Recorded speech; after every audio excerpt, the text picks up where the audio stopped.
안녕하십니까, 이동환 TV입니다. 오늘은 가죽 가방이 울고 있다는 이야기를 하고자 합니다. 구독 꼭 눌러주시기 바랍니다. 청빈의 상징인 30년 사용했다는 가죽 가방을 메고 청와대로 들어갔던 김상조 실장이 청빈하지 못한 물욕에 빠진 인물이 되어 청와대에서 쫓겨났습니다.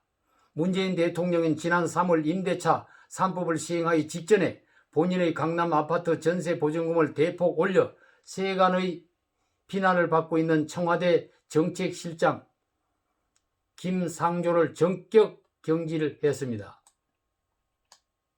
LH토지공사 직원들이 3기 신도시 땅 투기 사태로 국민의 분노가 끓고 있는 가운데 김 실장의 전세값 인상 논란은 부동산 정책에 대한 국민의 신뢰를 붕괴시킬 수 있는 우려가 작용한 것입니다. 김 실장은 전월세 상한제를 비롯하여 문재인 정부의 부동산 규제를 주도한 상징적인 인물입니다. 김상조 실장은 전월세 상한제를 도입하는 주택임대차보호법 개정안 등 임대차 3법이 시행되기 전에 자신의 아파트 전세값을 올렸습니다. 7월 29일 부부 공동 명의로 된 서울 청담동 한신 오페라하우스 2차 아파트의 전세 보증금을 8억 5천만 원에서 9억 7천만 원으로 14.1% 올려 세입자와 재계약을 했습니다. 지난 2019년 6월 임명된 김 실장은 1년 9개월 만에 불명예스럽게 퇴임을 하게 된 것입니다. 김 실장은 인사를 하면서 부동산 투기 건재를 위해 총력을 기울여야 할 엄중한 시점에 실망을 드려 죄송하다고 말했습니다. 야당은 위선도 이런 위선이 없다. 자신을 재벌 저격수라고 하더니 세입자 저격수였다며 맹비난을 했습니다. 이날 문 대통령은 김 실장 경질 후에 열린 청와대의 반부패 정책협의회에서 LH 사태를 언급하면서 부동산 부패의 구조적 근본적 해결까지 나아가야 한다고 하면서 김 실장 문제 사과는 전혀 없었습니다. 김 실장은 참여연대에서 시민단체 활동을 한 진보적 경제학자로 경제민주화와 재벌개혁의 상징적 존재였습니다.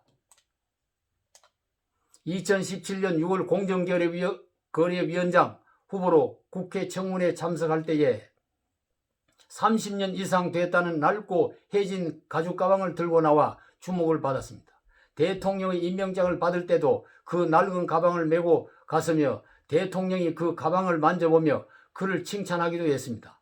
당시만 해도 그 가방 때문에 김 실장은 청렴의 표상으로 다른 직원들은 그를 부럽게 쳐다보았습니다. 그 후에 그는 문정부의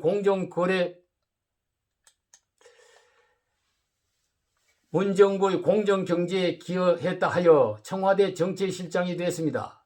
겉으로는 정의로운 척하면서 안으로는 부정을 행하고 있는 이중성이 드러난 것입니다.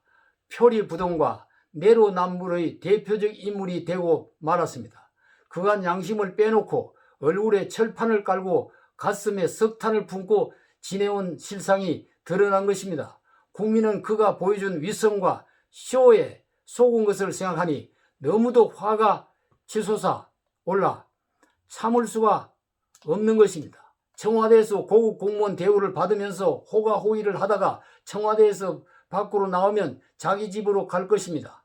30년 됐다는 그 가방도 들고 나갈 것입니다. 이제 그 가방은 청렴쇼 할 때 사용한 것으로 언론에 알려졌으니 또 다른 곳에서 가서 써먹지는 못할 것입니다.